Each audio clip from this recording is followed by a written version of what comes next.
What up, everyone? I am Itabon, and this is going to be a short introduction video to Atlas and getting glory.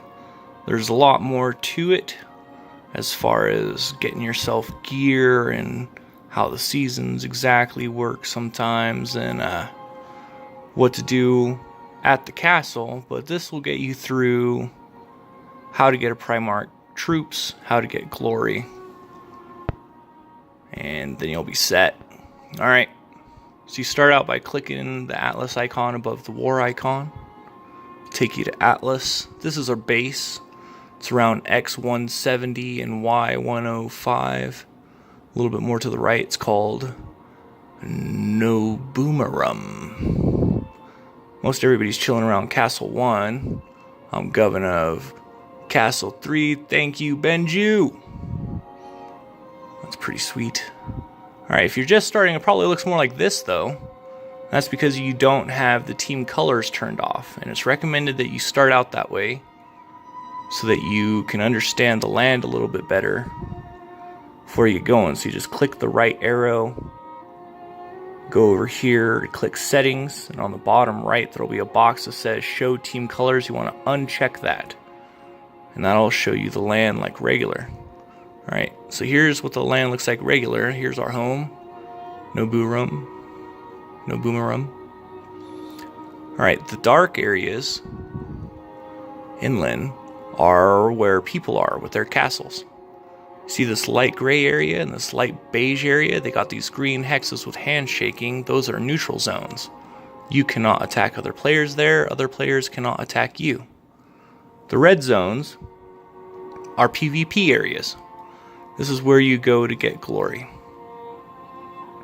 You could technically attack a castle, but that will be bad news bears. Just generally don't do it. If we're planning an invasion, it'll probably be a big deal. Just go to red areas. The red areas next to the starting point where everybody's at are still the best place to get glory at the moment. So avoid the dark areas. You could travel through neutral areas. And there's our castle. Alright, other basics. Just getting started. In the bottom left, you'll see here's where you go to click to look at your Primarch and to get troops. Okay, so you're going to want to summon a Primarch. There's a Primarch tab and a troop tab. You summon your Primarch, bring you here. You're going to start out with a fighter. Once you get your fighter to level 5, you can get one of these guys. Alright, just really quick, the Sieger is the best attacker, has the highest attack power, is the best for destroying other people's troops. The Destroyer is balanced, doesn't really have a specialty other than being balanced. The Taunter has the highest max troop, and if he's on our castle and an invader comes in, they can't attack anybody else at that castle until they have killed 10% of the troops that the Taunter has. Except for when the Trapper steps in. So he has an ability to trap, and he can trap any dragon, even other trappers, and they can't flee. But if he traps a Taunter, then the invading team can ignore the Taunter and attack everybody else at the castle for as long as the Taunter is trapped. So that's something to think about while you're leveling up your fighter. When you look at your fighter, you're going to be leveling him up over here. First you'll summon him. It'll take about 10 minutes. You see how much gold it'll take to level him up and how much glory. You can use timers to speed up summoning your Primarchs and summoning troops. If you click on your Primarch, it gives you several options. If you go to training, it'll take you back to this menu. The one on the right is your barracks. So if your Primarch is away from home and you complete the training for your troops, the troops will go to your barracks. But if your Primarch is at home when you finish the training, the troops will go directly to your Primarch. Okay? And if you click on the barracks, you have some troops. You just slide that thing over. You could take the troops and put them on any Primarch you want. Just slide that. Over. Boom. The details will let you look at your Primarch stats.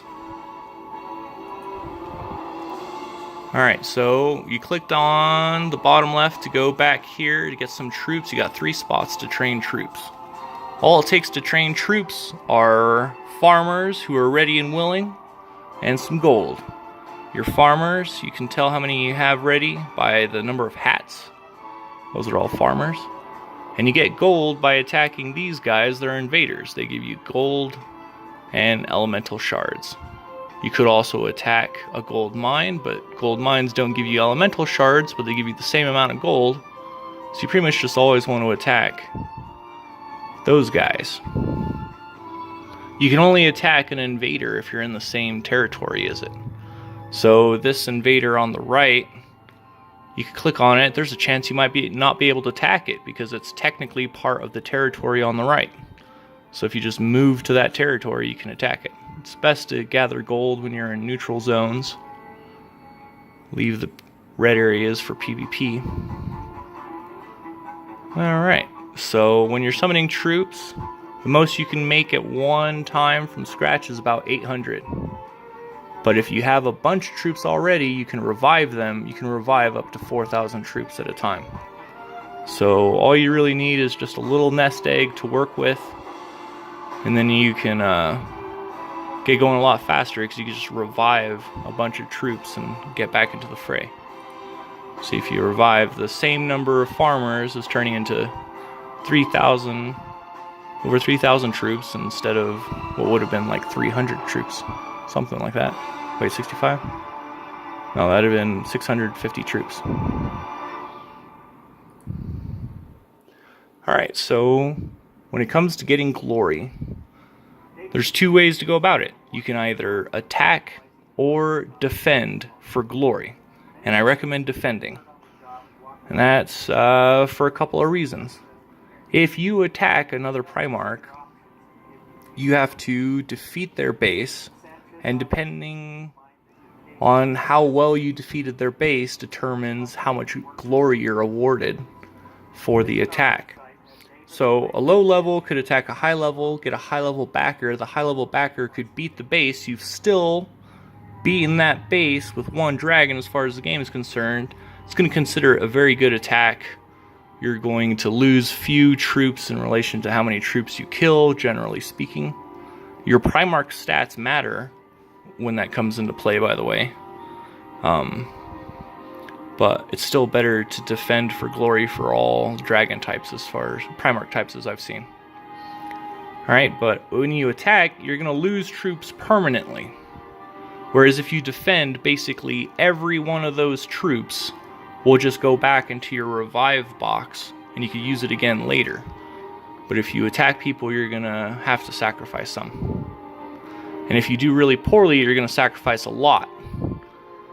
So when you defend for glory, the level difference doesn't matter as much, but you're still going to want the enemy to have a lot of troops, because glory is essentially how many troops did you lose, how many troops did the enemy lose combined, and then multiply that by how well you did.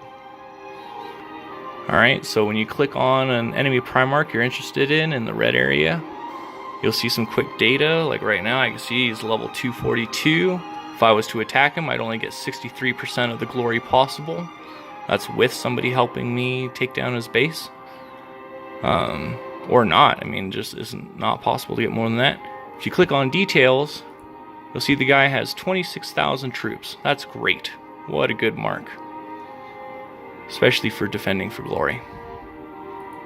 Alright. So in a normal attack in Atlas, you're going to see that there's no troops, just an invader. Joining up invader attacks doesn't seem to give you gold, but you can get experience. If a person is involved in the attack, you'll see how many troops they have. If somebody attacks you with 1 troop, don't defend it. That's because no matter what their level is, your Primarch stats versus their Primarch stats is going to make it so that you lose maybe 8, their 1 guy dies, They got 1 glory out of it, and their Primarch is dead. In the same token, don't attack anybody if all you have is 1 troop. You want to lose troops when trying to get glory. Alright, so he attacks me. He's level 242. I'm level 82. What happens? Well, I get slaughtered. This Gloomclaw over here, I hardly put a dent. Not even halfway, right? Just mows through my base. But I still got 2.26k glory.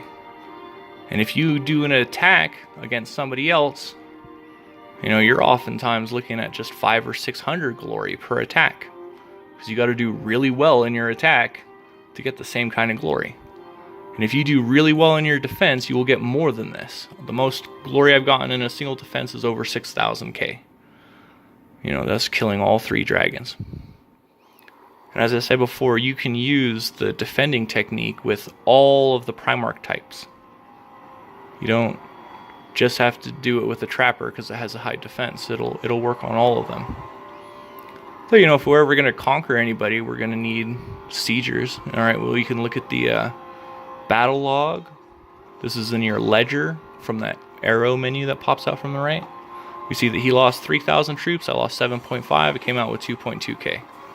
That is good amount of glory. And the best part, all of those troops can be revived. So, hope this helps you guys out. Good luck. What up?